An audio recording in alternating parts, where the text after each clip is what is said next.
আজকের আমার ঠাকুমার একটা পাঠ আছে আর একটা আছে বুড়িমার পাঠ। বুড়িমার পাঠটা কাল রাতে সেরে ফেলেছি, সেটা আপনাদের সঙ্গে শেয়ার করব।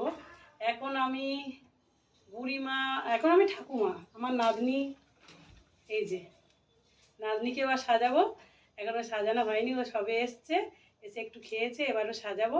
আর গাছে যেহেতু ফুলটা এখন আছে, বিকেলবেলা আমাদের শুরু হবে, কিন্তু ফুলগুলো শুকিয়ে যাবে, মানে জবা ফুলের গাছের কথা বলছি, ওই জন্য ওকে ডেকেছি। এইটুকু আমার তো খুব একটুখানি পাট আছে, ওইটুকু সেরে ফেলবো, তারপরে ওরা আসবে 3টের দিকে, তাই না? ওরা এসে সরস্বতী সাজবে, এখন আমার নাতনি সাজবে।